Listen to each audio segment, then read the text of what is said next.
Então vamos conversar um pouquinho sobre o DEPAC, né? Para encurtar, a gente já ouviu bastante falar sobre esse termo DEPAC. O que é, não é? Ele é um transtorno funcional da audição. Então, o que eu quero dizer como um transtorno funcional? Esse transtorno, ele não é uma perda auditiva. E a gente vai conversar um pouquinho sobre isso, certo? Então, qual é a diferença de um transtorno, de um distúrbio, para uma perda auditiva? Uma perda auditiva, esse som não chega até as vias auditivas, por diversas razões que a gente vai conversar daqui a pouquinho. No distúrbio do processamento, eu tenho algumas questões que dificultam a compreensão dessa mensagem auditiva que a gente recebe, certo? Então, a pessoa ela vai detectar os sons normalmente, mas tem dificuldade de interpretá-los, de processar corretamente essa informação auditiva. Se ele tem dificuldade em interpretar e processar essa informação, então a comunicação ela vai ser prejudicada, concordam? Não é? Então a gente precisa prestar muita atenção nisso. Vamos entender um pouquinho dessa questão do processo auditivo? Do que eu estou falando? Então, olha, vamos pegar aqui na imagem que eu coloquei para vocês. Os sons, eles são detectados, né, pelos ouvidos, pelas orelhas. Ele chega o som. Então, o primeiro passo, né, no processo diagnóstico de pessoas, de crianças aí com distúrbio do processamento auditivo central, é verificar se o som está chegando corretamente às vias auditivas, né? Se ele não tem uma perda auditiva, se ele não está com nenhuma inflamação, nenhuma otite, se ele não tem nenhuma rolha de cera atrapalhando a questão da audição. Então, isso é muito importante. E num primeiro momento, é muito comum confundir uma criança com uma hipótese do distúrbio do processamento com uma criança com uma perda auditiva ou com outros transtornos, tá? Então, imagine que o som está chegando corretamente, ele chega, ele faz o percurso todo certinho. No processamento da informação lá no nosso cérebro, ele tem dificuldade, ele tem uma questão que ele não consegue ligar os pontos dessa informação. Então, vamos explicar um pouquinho mais do que eu estou querendo falar, certo? Olha, coloquei uma imagem pensando no som. Todo som, ele é transmitido através de ondas sonoras. Por exemplo, quando passa um carro com um som muito alto, você não sente o vidro vibrar, né? Você não sente, às vezes, a vibração até no seu próprio corpo? O som, ele se propaga em ondas, não é? Os nossos ouvidos, as nossas orelhas, eles têm já esse formato e todo esse aparato para captar as ondas sonoras. Eles fazem a captação das ondas sonoras. Se há algum impedimento nessa região, imagina lá uma rolha de cera, um problema nesse conduto auditivo, ou de repente ali uma otite que está atrapalhando, vai ter problema para ouvir, certo? Então, a qualidade dessa informação sonora não será a mesma, correto? Passado assim, imagina que está tudo bem, a onda sonora chegou, ela vai movimentar o tímpano, que fica lá dentro né, do seu ouvido, da sua orelha, e vai transformar isso numa mecânica, ele vai fazer um movimento do seu tímpano, lá com os ossículos que a gente tem 3 ossículos lá dentro da nossa orelha. Esses ossículos, eles vão movimentando e vão transformando, né, dentro lá do ouvido médio, depois passando para o ouvido médio, e vai transformar isso em corrente elétrica. O cérebro não vai interpretar o som que chega, ele interpreta essa corrente elétrica, assim como na visão, não é? O nosso olho é como se fosse uma grande câmera fotográfica, não é? E, né, passado lá para o nervo óptico é que vai fazer a condução desse estímulo elétrico para o cérebro interpretar, certo? Então, nós temos aqui próximos aqui da zona temporal, aqui das nossas orelhas, a região auditiva, que é responsável pela interpretação do que ouvimos. Parece um processo simples, parece um processo natural, porque a gente está fazendo isso o tempo todo. Mas essa questão da audição, ela tem muitas variáveis, certo? Então, você pode sim oscilar o seu nível auditivo dependendo. Imagina que um dia você está resfriado. Quem nunca ficou todo congestionado ou com uma rinite muito forte, a gente fica até, né, com problemas para ouvir, não é verdade?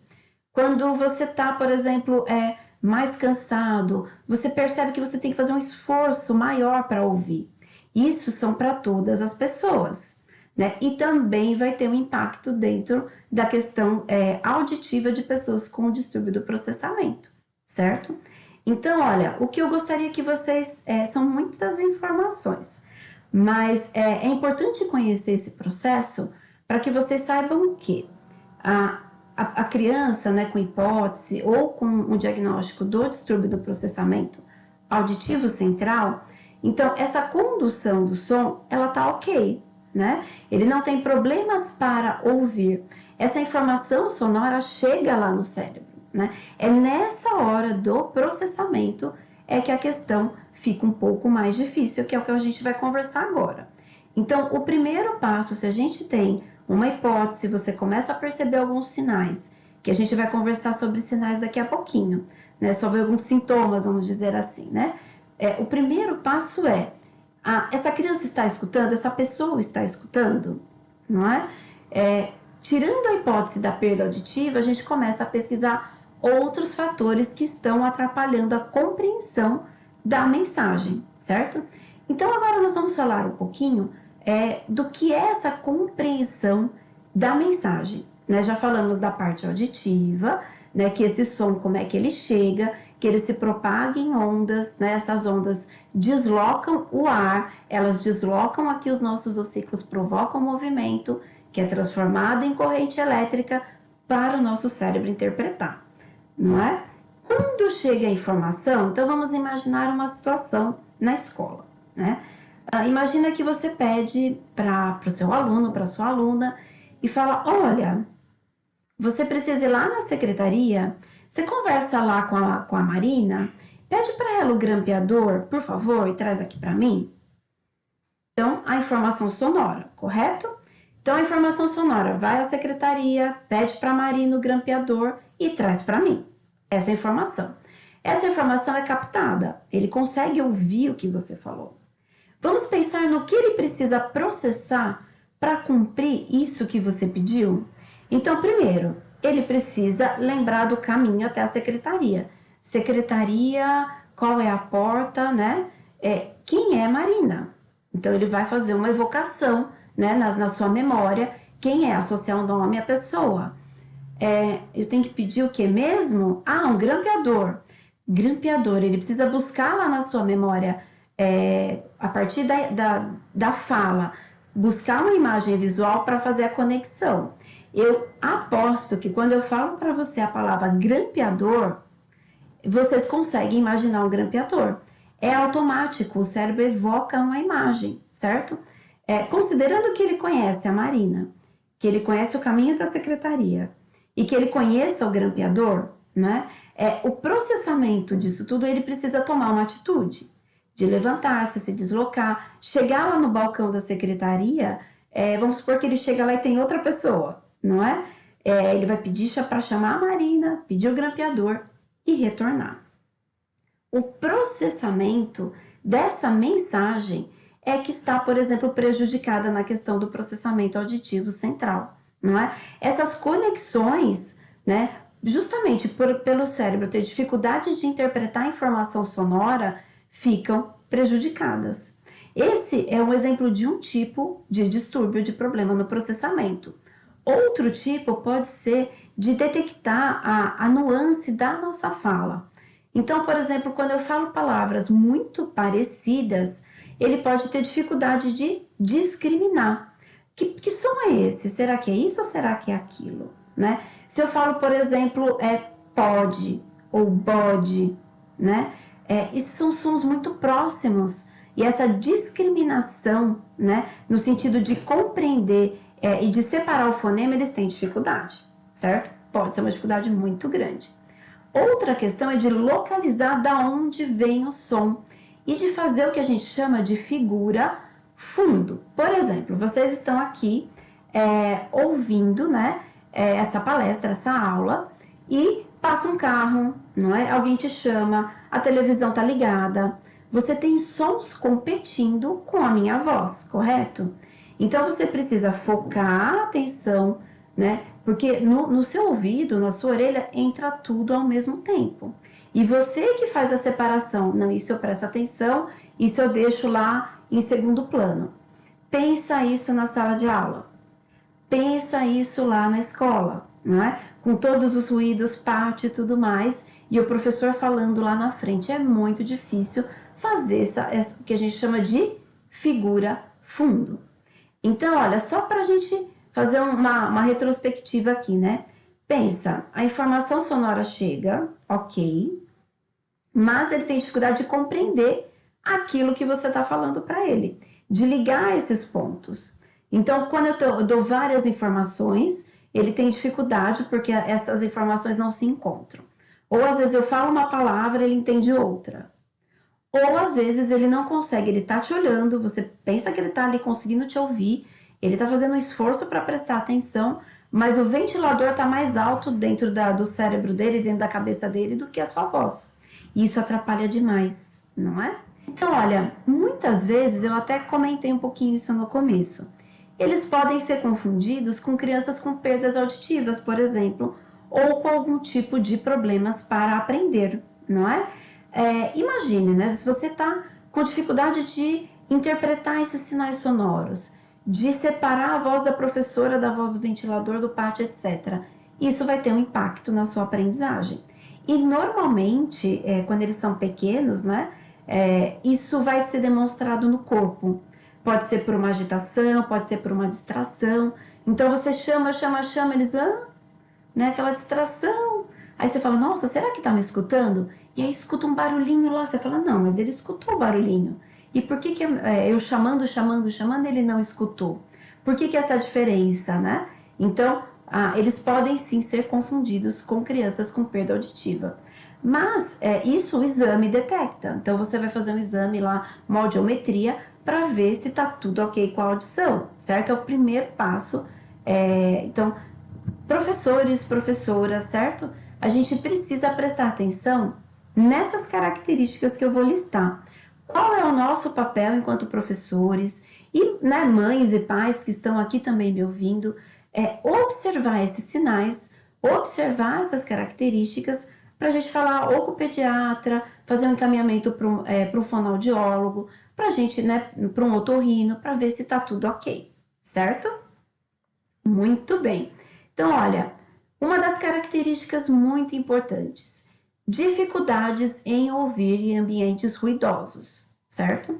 A criança, ela não vai chegar para você e dizer, nossa, professora, eu não estou conseguindo ouvir aqui, está muito barulho. Às vezes ela pode até se expressar, né? Mas muitas vezes, no meio da aula, ela pode ter um comportamento disruptivo, então ela sai correndo, não presta atenção, começa a mexer com a caneta, fica distraído demais, porque é tanto cansaço de tentar olhar para você e tentar ouvir com todo esse barulho competindo, que ela acaba desligando e você não consegue puxar mais a atenção dessa criança.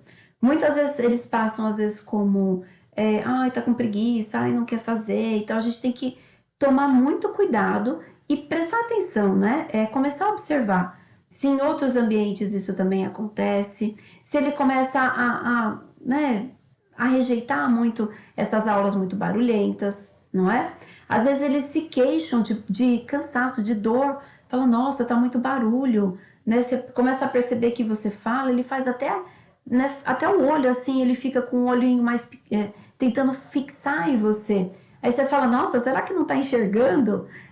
Quantas vezes a gente não tá com um problema na audição, tá resfriado, e a gente precisa fixar o olho assim para conseguir ouvir o que a pessoa tá falando, né? Ixi, eu conheço muita gente que fala assim, nossa, esqueci meu óculos em casa e parece que eu tô meio surda, porque a gente também faz apoio na leitura labial. Então, assim, para a criança, esse processo é natural. Ela já está acostumada a ouvir dessa forma, a entender o mundo dessa forma. E eles vão arrumando estratégias para se resolver. E é por isso que a nossa observação ela tem que ir acompanhando o que está acontecendo. porque eles são muito espertos, eles são muito rápidos, não é? Nós falamos um pouquinho no déficit da percepção, sons e letras, dos fonemas. Então, ele pode ter troca tanto na fala quanto na questão da escrita. Eu falei antes do pode, bode, faca, vaca, porque sons do F com o V, P com o B, T com o D, não é? Os sons do S, às vezes com os sons do X, né? Então, são trocas muito comuns que podem aparecer na fala e também na escrita. É muito comum você começar a pegar um texto e você observa que é sempre a mesma troca, não é? Confunde, então ele coloca lá F e era V, ele coloca V e era F, então fiquem atentos a essas trocas, correto? E esse impacto na nossa escrita, ele é muito grande, né? O nosso sistema de escrita, ele é alfabético, né? Ele vai trazer... Desculpa, gente, peraí que agora vamos voltar à fita. O nosso sistema de escrita, ele vai ser feito fonema, grafema. Então, né, o som da sílaba com a sílaba escrita. É uma correspondência. Então, sim, eles vão ter dificuldade na questão da escrita, certo? Então, como é que você observa esses sinais? Você fala, nossa, mas aqui na escrita tá ficando difícil, né? Até para leitura, às vezes, eles têm um pouco de dificuldade. Mas quando eu pergunto oralmente, ele me responde tudo. Então, peraí, ele não está apresentando problemas para aprender, e sim para discriminar uma letra de outra, certo? A questão de seguir instruções. Lembra a história do grampeador, que a gente conversou um pouquinho no começo? É exatamente isso. Quando a gente dá uma série de instruções, ele precisa absorver informação auditiva, processar, colocar cada coisa no seu lugar e tomar, né, planejar ações. A área de planejamento é lobo frontal, né? O sistema de processamento da informação auditiva está aqui localizado perto das nossas orelhas, aqui no nosso cérebro, certo? Região temporal, né?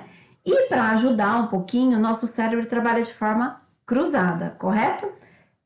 Tudo que é captado pela minha orelha direita é processado pelo lado esquerdo do meu cérebro. E tudo que é captado pela minha orelha esquerda é processado pelo lado direito, certo? Então, é realmente bem complexo essa situação. E é muito interessante, né, a gente pensar nisso. Então, por exemplo, muitas vezes você dá uma série de instruções e ao invés da criança tomar a atitude para fazer aquilo que você pediu, ela fica assim, parada, te olhando. E aí você diz, você não viu o que eu disse? Vai lá fazer, né? Sim, às vezes ele ouviu o que você disse, mas na hora de fazer os elos, para ele pegar e planejar, olha só que som competidor, vocês ouviram aqui o barulhão, né? Na hora dele planejar o que ele precisa desenvolver, né, a questão auditiva falha. Certo? Outras características, não é? Ele realiza um grande esforço para se manter concentrado. Se eu tenho dificuldade de separar esses ruídos, esses barulhos que entram aqui todos juntos na minha orelha, no meu ouvido, vai chegar uma hora que isso vai ficar muito cansativo.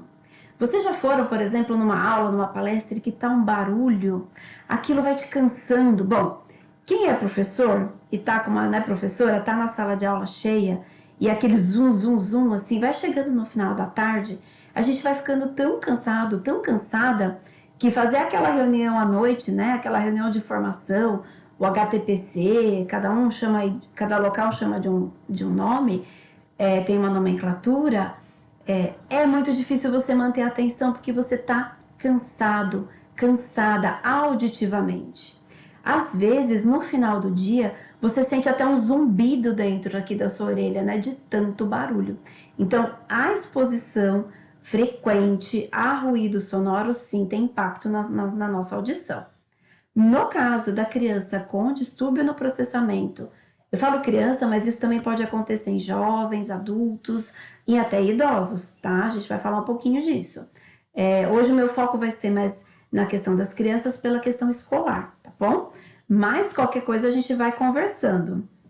Oi, Maria de Jesus, vi você aqui sim. Ai, bacana o pessoal do chat. Espera aí que eu já pego as perguntas, não esqueci não. Então, vamos mais algumas características. Essa questão do esforço de se manter concentrado, dificuldade de localizar a fonte sonora.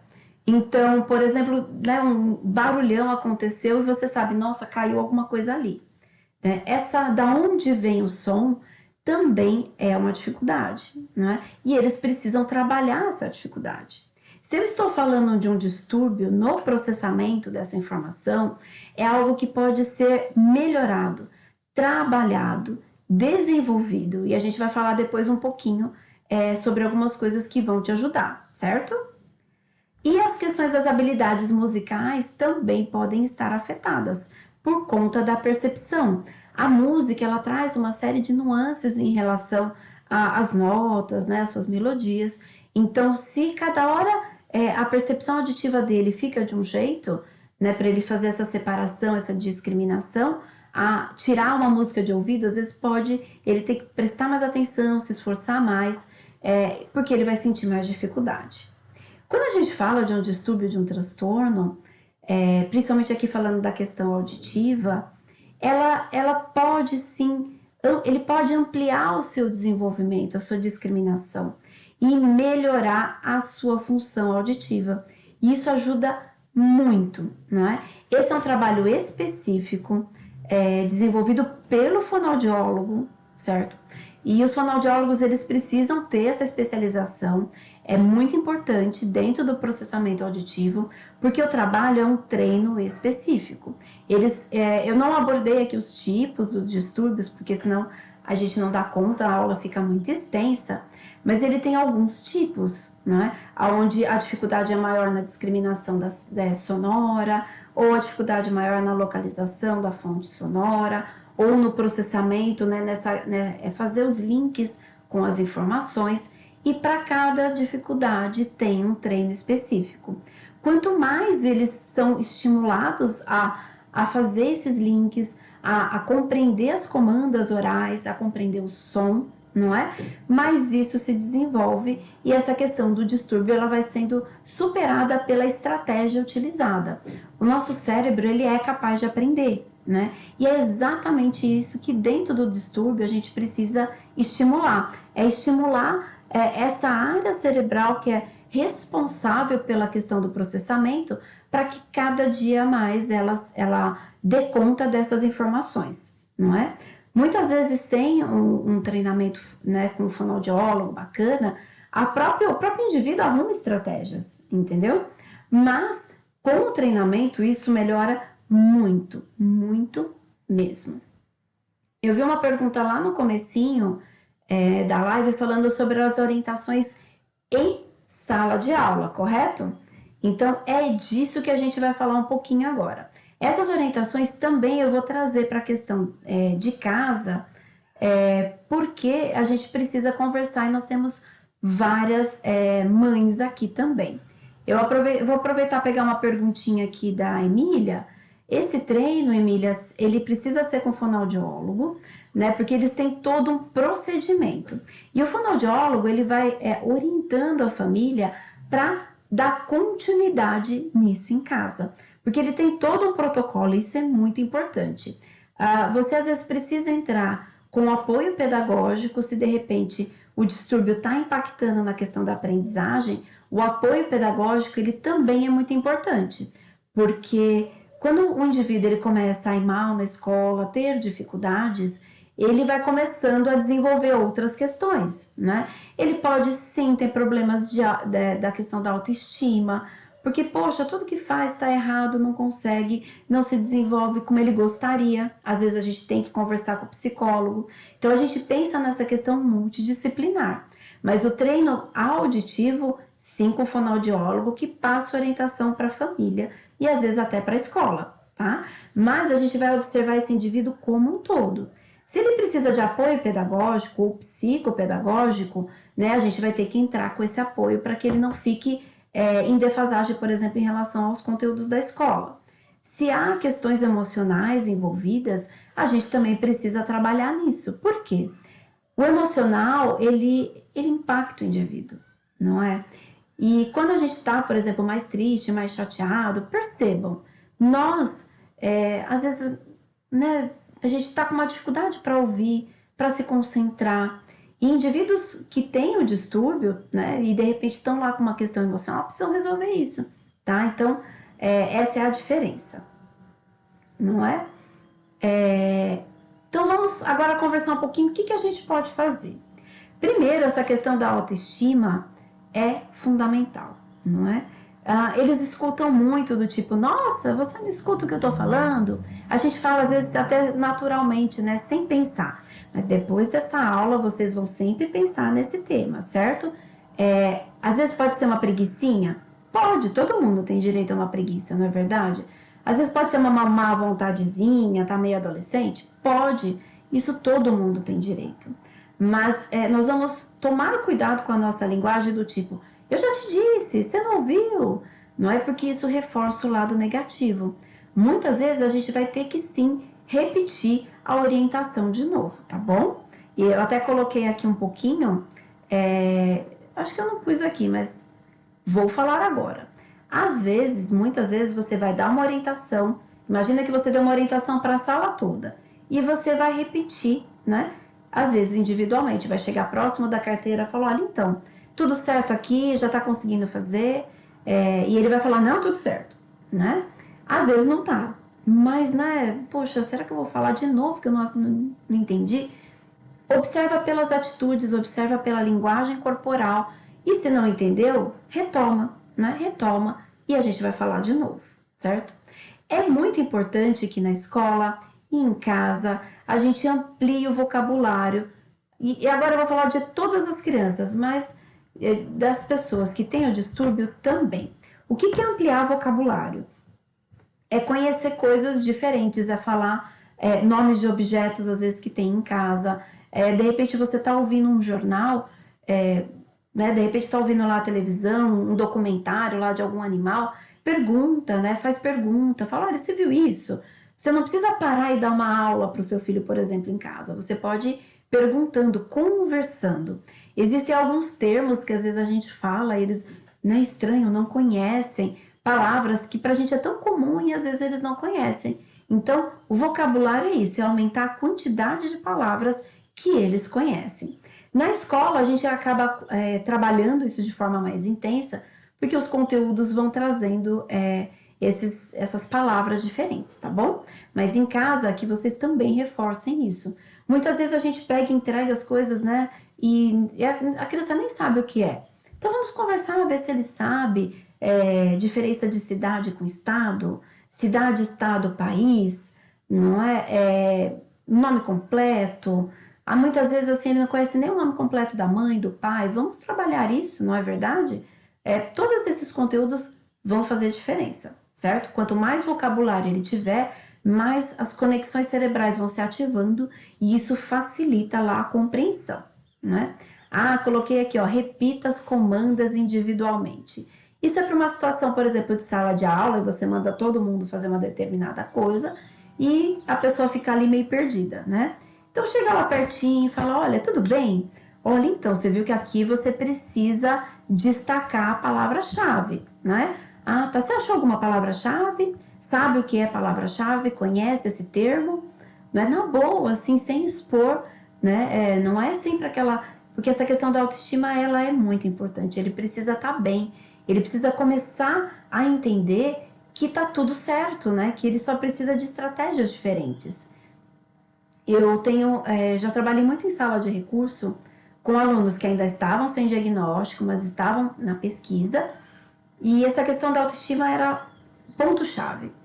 E quando a gente percebia que a troca era, por exemplo, lá no F com V, P com B, e eu falava para crianças ali de 7 a 8 anos, falava, então, amigo, olha, deixa eu te contar um negócio.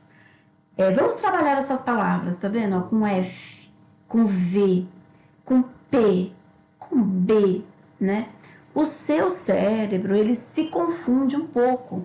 Ele de repente escuta uma e você acha que é outra. Então, essa letra você tem que prestar muita atenção. E você tem que falar, por exemplo, faca, vaca, não é? Para você perceber a diferença. E eles falavam baixinho. não é? Depois, com o tempo, eles vão ganhando confiança, principalmente no trabalho individual, e eles começam a perceber que isso é importante. E começam a prestar atenção e falar, não, peraí, nessa palavra eu preciso prestar atenção. Isso é uma estratégia de autorregulação. E o que é isso? É empoderar essa pessoa, né, essa criança, que sim, ele pode dar conta dessa dificuldade e superá-la, certo? Então, isso fica bem importante. Então, você vai perguntar se ele entendeu, né, na boa, tranquilo. Se não, você vai repetir. Em casa, você deu uma ordem e percebeu que não saiu, chega junto e fala, você entendeu o que eu pedi? Ficou com alguma dúvida? Tenta retomar, né? Pede para ele te falar o que ele entendeu. Porque muitas vezes ele vai balançar a cabeça assim e não entendeu nada, não é? Posicionamento na sala de aula. Cuidado, né, com carteiras muito próximas à janela, a porta que dá para o pátio.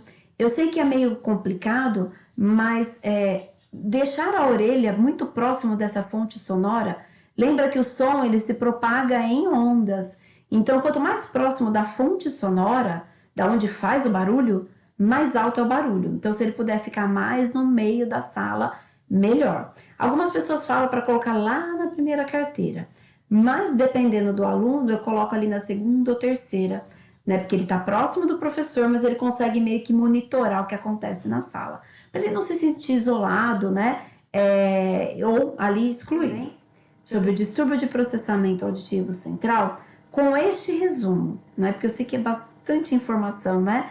Mas foi uma aula bem bacana.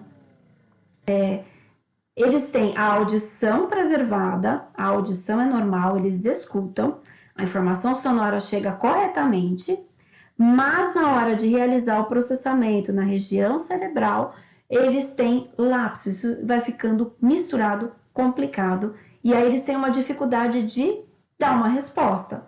Essa dificuldade pode ser uma dificuldade na fala ou na escrita, quando eles têm dificuldade de discriminar sons. Discriminar é diferenciar o que é isso e o que é aquilo, correto? Eles podem ter dificuldade de compreender ordens e comandas simultâneas. Quando você dá muita informação, como esse processamento dele está lá tentando fazer o link, aí ele se perde no meio do caminho, não é? E aí você pede para ele fazer 3, 4 coisas, aí ele fica te olhando assim. Eu digo ele, gente, mas é ele, ela, tá? Fica lá, paradinho, né? Porque, né, parou no meio, como se tivesse dado um blackout, assim. Então, a gente precisa retomar as informações de forma individual. O trabalho com a equipe multidisciplinar, ela é muito importante, principalmente o fonoaudiólogo, para fazer o treino desse processamento, para ele ficar cada vez mais ativo, não é?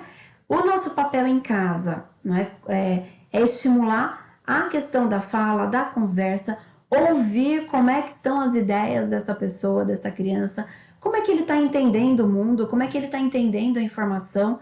Muitas vezes você manda fazer alguma coisa, ou ele vê alguma coisa, um desenho, etc. O que ele entendeu daquilo? Senta para conversar um pouco, escuta, fala, né? Essa troca é muito importante. Primeiro, porque fortalece os vínculos, aumenta a autoestima. Ele vai começar a perceber, né? Ela vai começar a perceber, não, peraí, faz sentido. Olha, estou sendo, né? Que bacana, né? Que bacana. Ele tá me ouvindo, eu tô entendendo, eu começo a entender, começo a dar opinião, né? E isso traz uma relevância muito importante. Olha, gente, muito bacana a presença de todos e de todas. Não vou conseguir falar o nome de todo mundo aqui. E que bom que se você está aqui pela primeira vez, se você já é aluno nosso, é um prazer sempre muito grande. Conheçam o nosso site, no site de lá a gente tem o blog, tem uma parte só destinada com artigos para a família, tem uma parte só para professores. Vou deixar aqui o número do WhatsApp, são os nossos canais de comunicação. E como é que você faz para não perder o tema da próxima aula? Então, se inscrevendo aqui no YouTube, né, para ficar sempre recebendo as notificações, acompanhando a gente lá no Telegram, no WhatsApp, nas nossas redes sociais. Combinado? Gente, olha, eu vou me despedir de vocês, porque agora, né, o nosso tempo aqui já acabou. É um prazer muito grande. Se tiver alguma dúvida, alguma questão, é só ir mandando Pode demorar um pouquinho para eu responder, porque vocês imaginam que o volume é grande, né, lá no WhatsApp, mas a gente vai conversando e respondendo para todo mundo, certo? Combinado? Um abraço grande, gente, e até a próxima aula. Tchau, tchau!